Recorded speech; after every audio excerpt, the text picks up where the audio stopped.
Hi, people. How are you guys doing? Wherever you are all over the world, this is the Spirit of Freedom Ministry. It's been a while, isn't it? It's been a while. I rested last weekend and just the body telling me to rest. And now we are back to it. We are back to it. So I shall be teaching on a topic that I would want us to receive with an open spirit and not with a controversial spirit, because the goal of this teaching is not to incite. It's not to incite anger.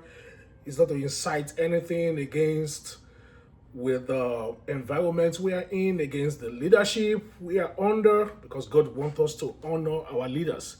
He wants us to respect our leaders. He wants us to be obedient.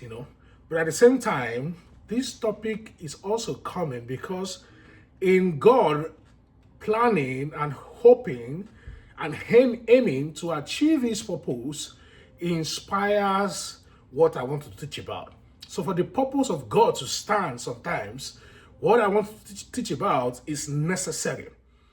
It is necessary. So it should only be encouraged and done when it is inspired by God, when God is the one behind it. So the topic I will be teaching about is called holy or righteous rebellion. Holy or righteous rebellion. We don't want to have rebellious children. We are not hoping to incite rebellion in our family, in our community, in our church, in our organization. But there are times that when God intends to make a change that will impact generations to come, he inspires one to lead what is called holy rebellion. So, holy rebellion. Hopefully, within the next 2-3 weeks, I should be able to round off this teaching. So today, I shall be talking about what does it mean? What is the meaning of holy rebellion? What does it mean by righteous rebellion? Can rebellion be righteous? Can rebellion be holy?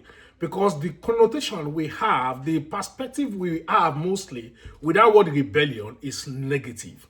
It sounds negative, isn't it? No one wants a rebellious child. No one wants a rebellious employee.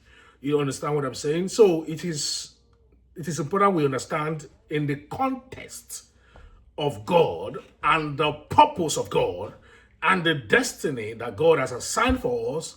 It is important to understand the context of rebellion as we got this. So what does it mean? It is the opposition of a demand to worship another God but Yahweh. It is the opposition to the demand to worship. Worship here doesn't mean you have to bow physically. It means worship. You can worship a thing in any form. There are various ways which you can worship something. Especially the attention you give to something also determines how much the thing is valuable to you. So worshiping something also means the attention you give to that thing. You can worship a thing by the amount of attention, time you spend doing, acting, supporting, watching that thing. Do you understand what I'm saying? So it is the opposition of a demand. It is demanded. The worshiping is demanded, either verbally, energetically, by attitude, in whichever form. The worship is demanded. And the person placing the demand, the person or people or thing placing this demand is a demigod. Is a kind of God. That thing wants to become a God. Small letter G-O-D. It wants to become a God. And that thing is demanding that you worship it. Or worship him, or worship it, whichever the pronoun that applies to it in your own perspective, in your own situation. Situations are different. So when a thing or a person who wants to act like a god, a small letter G in your life, demands that you worship him or her or it, then you opposing it, not often physically, but energetically by your attitude or by your reaction, it connotes holy rebellion. It can mean holy rebellion. That means you are rebellious against the demand of that God for you to worship him. Every child of God, especially those God has assigned and anointed with great assignment for his people, for his church, for the oppressed and those who are going through injustices in whichever form, they will at one point encounter a situation that will require them to be rebellious. To be rebellious. So that is what I'm saying. It doesn't mean they are disrespectful, but at a point in time, they will be required to demonstrate what is called holy and righteous rebellion. How is this opposition expressed? How do you express this rebellion? How do you oppose this ungodly demand towards to you, requiring and demanding you to worship it? How do you oppose it? Well, often it is non-physical. So I'm not inciting violence here, physical violence. It is often non-physical, but it can happen. It can get to a point that it can be physical, but oftentimes it is not physical. Let's look at the book of Isaiah 42 quickly, and let's start from verse 1. Isaiah 42. It says, "Look at my servant, whom I strengthen. He is my chosen one, who pleases me. I have put my spirit upon him. He will bring justice to the nations. He will not shout or raise his voice in public." It will not be so dramatic in public. The expression or the rebellion we are talking about here is often not by shouting in public and causing chaos. He will not shout or raise his voice in public. He will not crush the weakest reed. He will not oppress the weak and the helpless, or put out a flickering candle, something that is helpless, almost dead. It won't kill it. It won't destroy it. Rather, it will nurture it back to life. It will bring justice to all who have been wronged. That is the prophecy about Jesus here. It will bring justice to who have been wronged. It will not falter or lose heart until justice prevails throughout the earth. Even distant lands beyond the sea will wait for his instruction. Can you see here? The assignment of Jesus here is to establish justice in the nations, to all the ends of the earth, especially to those who are weak, oppressed, voiceless, and helpless. It will bring justice to those who have been wronged. In doing this, there are times that holy rebellion will be required to establish this justice against those who have been wronged. Can you understand what I'm saying? So, it is not non-physical. It says there now in verse 2, he says, "He will not shout or raise his voice in public." So it's not physical, it's not so dramatic openly, but it is still effective. The second one is speaking against oppression or injustice. One of the ways of demonstrating this opposition or rebellion is what? Speaking against opposition, speaking against oppression or injustice. The person that is oppressing another will not be happy that you are speaking against it. So, to the perspective of the one who is oppressing another, you that you are speaking against it, you are rebellious. Can you see? The person that is oppressing another person will see you as rebellious if you are opposing that oppression. Can you see? So that is why, to the perspective, you are rebellious. But it is holy rebellion. It is a righteous rebellion.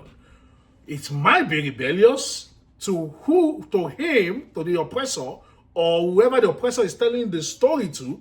There are two versions to a story. There are two versions to a story. There are two parts to a story.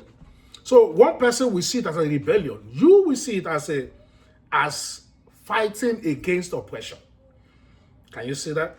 So helping the weak, the widow, or the orphans is also a way you demonstrate this rebellion. Those who have been oppressed and left for dead, those who have been forgotten, you speaking and helping them is rebellion against the government that is oppressing them. Can you see that? Worshipping only Yahweh instead of another God can be seen as a rebellious action. Worshipping only Yahweh. Like the Antichrist, when he comes, he will say, worship this image, worship this beast.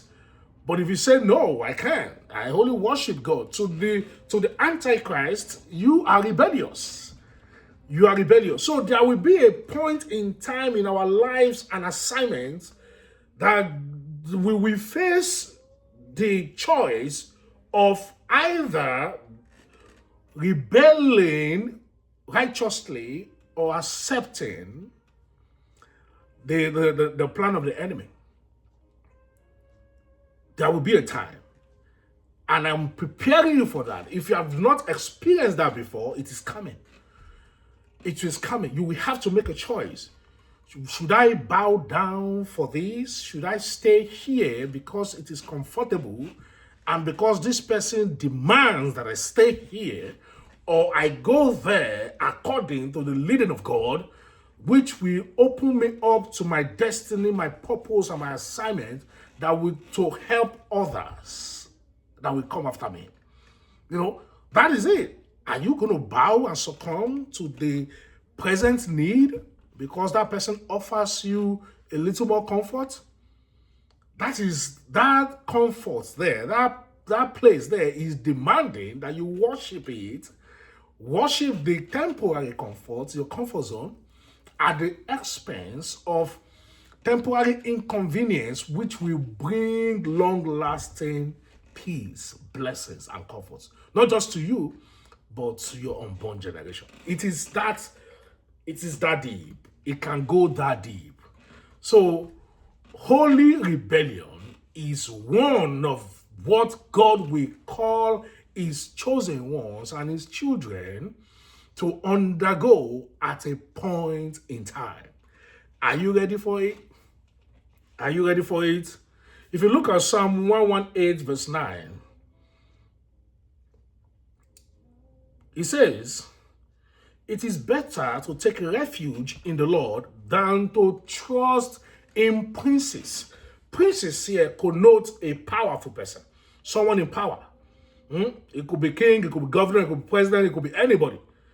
It could be the patriarch in your family, it could be the matriarch in your family, whichever way it is.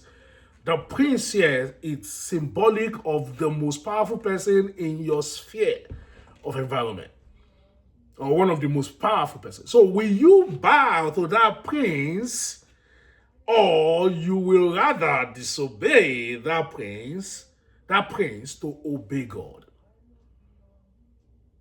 Do you understand what I'm saying?